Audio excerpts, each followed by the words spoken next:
Assalamualaikum warahmatullahi wabarakatuh. Selamat pagi teman-teman semua.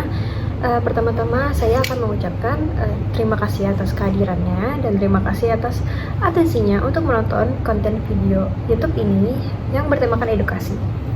Dan kali ini saya akan membacakan ujian akhir semester saya dari mata kuliah Manajemen Media Massa dengan dosen pengampu saya, yaitu Bapak Fazrin yang terhormat. Terima kasih atas waktunya telah menonton video saya yang akan menjadi penilaian akhir di semester 5 saya ini. Ujian akhir semester ini memiliki total 5 soal dan 5 jawaban yang saya kerjakan sendiri dan akan saya bacakan. Oke, dengan ini kita langsung saja ke pertanyaan yang pertama, yaitu nomor 1. Manajemen dalam perusahaan media memiliki peran yang sangat penting. Bahkan, maju mundurnya sebuah perusahaan media tidak lepas dari cara pengelolaan manajemen yang baik. Maka pertanyaannya adalah, menurut Anda, atau maksudnya menurut saya, pengelolaan manajemen seperti apa yang bisa dikategorikan ke dalam sebuah manajemen yang baik?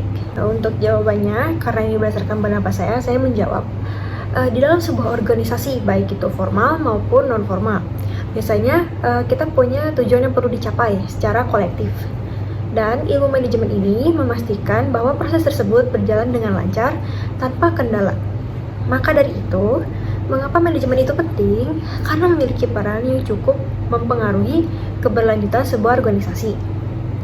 Kemudian, manajemen yang baik berasal dari pengelolaan yang baik dan teratur juga. Seperti salah satunya adalah pengelolaan sumber daya manusia.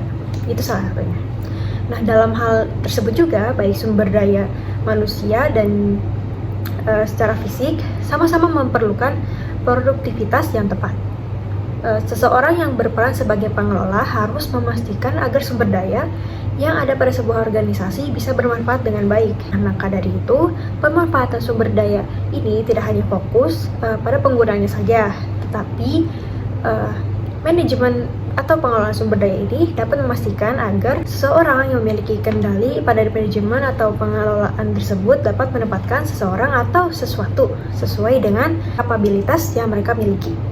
Untuk pertanyaan selanjutnya, yaitu nomor 2 adalah, apa perbedaan Departemen Program dengan Departemen Keredaksian?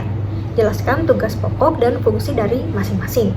Jawabannya adalah, Departemen Program adalah tim departemen yang paling bertanggung jawab dalam mengelola program atau acara pada suatu stasiun penyiaran. Bagian ini mempunyai tugas membawa audiens kepada suatu stasiun penyiaran melalui berbagai programnya. Nah, orang yang bertanggung jawab mengelola bagian program itu disebut programmer. Bagian ini bertanggung jawab untuk merencanakan program atau acara apa saja yang akan disajikan kepada khalayak selama suatu periode tertentu. Departemen program ini bertanggung jawab untuk menyajikan acara-acara berupa entertainment atau hiburan seperti drama, reality show, dan lain sebagainya. Lain halnya dengan Departemen Keredaksian yang memiliki bagian untuk membuat perencanaan, pengorganisasian, pengarahan, dan pengawasan terhadap suatu pengadaan, pengembangan, kompensasi, integrasi, dan pemeliharaan orang-orang dengan tujuan untuk membantu mencapai tujuan organisasi atau pers, individual, dan masyarakat. Tugas Departemen Keredaksian ini sendiri adalah untuk menyusun, menulis, dan menyajikan informasi seputar berita, opini, maupun feature dengan orang-orang yang berada di bawahnya, yaitu seorang jurnalis. Kemudian kita akan beralih ke pertanyaan nomor 3, yaitu jenis strategi apa yang akan Anda gunakan atau yang akan saya gunakan untuk mengembangkan sebuah perusahaan media massa.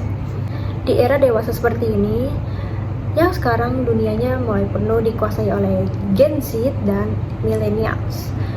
Tentunya perusahaan media massa akan menggait mereka sebagai target audience untuk mensejahterakan perusahaan mereka juga. Mungkin tidak sepenuhnya mematok Gen Z dan Millennials dalam targetnya, tetapi juga para boomers yang masih banyak meminati media massa saat ini. Tentunya yang pertama, strategi awal yang perlu diperhatikan adalah segmentasi audiens, di mana pengelola program penyiaran harus memilih satu atau beberapa segmen audiens saja yang memilih karakter atau respons yang sama dari seluruh penduduk Indonesia. Dengan memahami audiens, maka praktisi penyiaran dapat menentukan bagaimana cara menjangkaunya.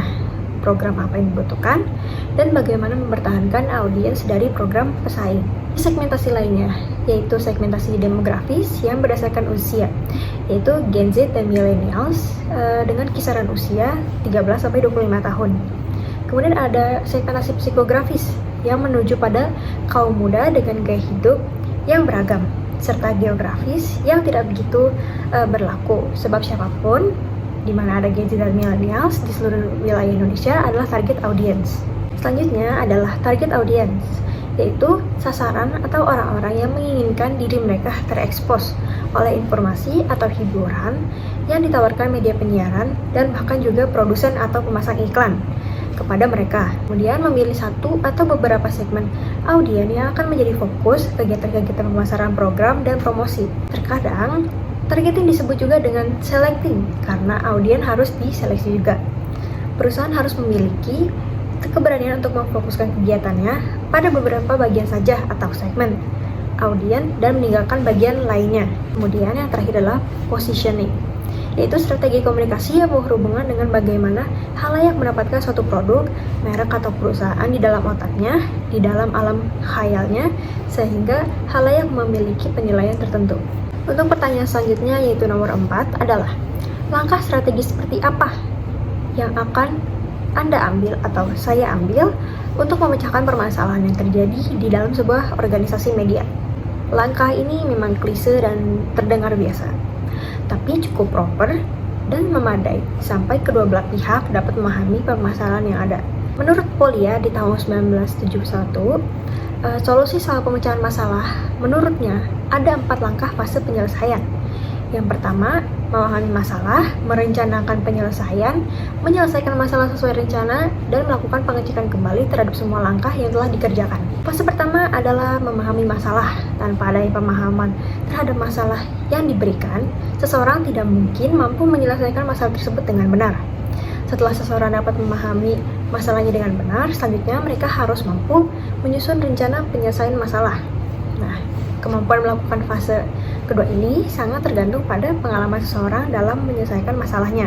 Pada umumnya, semakin bervariasi pengalaman mereka, ada kecenderungan seseorang lebih kreatif dalam menyusun rencana penyelesaian suatu masalah. Jika rencana penyelesaian suatu masalah telah dibuat, baik secara tertulis maupun tidak, selanjutnya dilakukan penyelesaian masalah sesuai dengan rencana yang dianggap paling tepat. Dan langkah terakhir dari proses penyelesaian masalah tersebut, menurut Polya, adalah dengan melakukan pengecekan terakhir atas apa yang telah dilakukan mulai dari fase yang pertama tadi sampai fase penyelesaian ketiga.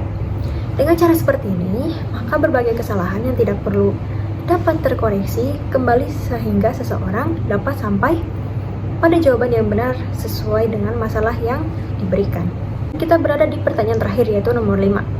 Pertanyaannya adalah, apa perbedaan dari executive producer, seorang produser, dan seorang field producer? Jawabannya adalah, executive producer merupakan jajaran tertinggi dari struktur produksi. Perannya hampir mirip seperti CEO dalam sebuah proyek film. Executive producer inilah yang akan memimpin dan melakukan supervisi produser di bawahnya, baik itu dalam sebuah film, series, ataupun acara TV. Secara garis besar, seorang eksekutif produser dapat merekrut tim-tim kunci dalam sebuah produksi, seperti produser dan sutradara. Eksekutif produser bisa bekerja secara perorangan atau merupakan bagian dari sebuah perusahaan produksi, pendana, atau distributor. Posisi eksekutif produser biasanya bertanggung jawab pada urusan pendanaan pada film. Bentuknya sendiri bisa sebagai pemilik modal atau sebagai seseorang yang akan bertanggung jawab mencari investor untuk meningkatkan modal pada film. Eksekutif produser sendiri ini harus bisa melakukan supervisi dana yang akan digunakan dalam produksi sebuah film. Sedangkan seorang produser merupakan penanggung jawab langsung di lapangan di dalam produksi sebuah film, acara TV, maupun sebuah series. Tidak seperti eksekutif produser yang lebih banyak mengurus ranah bisnis. Produser justru bertugas untuk melakukan supervisi seluruh proses dari praproduksi atau pre-production, produksi atau production hingga pasca produksi. Sehingga seluruh kepala departemen produksi harus bertanggung jawab kepada produser dan akan melaporkan semua proses yang ada. Seorang produser pun dapat bekerja secara lepas atau independen atau merupakan produser yang bekerja di sebuah production house. Dalam ranah produksi, seorang produser juga harus memiliki kemampuan mengontrol budget yang diberikan eksekutif produser agar tidak melewati batas. Bersama sutradara, produser harus memastikan bahwa naskah dapat direalisasi secara maksimal dengan budget produksi yang ada. Produser juga akan lebih banyak terlibat dari tahap pengembangan ide kreatif hingga penulisan naskah. Produser merupakan sosok yang akan berkolaborasi secara penuh bersama tim penulisan dan sutradara. Kemudian ada field producer atau produser lapangan yang merupakan anggota kru produksi film dan televisi yang bertanggung jawab mengelola produksi materi di lapangan. Produser lapangan akan mengkoordinasikan cerita yang difilmkan di luar studio. Mereka umumnya bekerja di bidang produksi seperti pembuatan film, dokumenter, pelaporan berita, dan reality show. Anggota kru ini memiliki pelatihan yang luas sehingga mereka siap untuk menangani berbagai situasi. Mereka juga yang paling sering berada di lapangan langsung.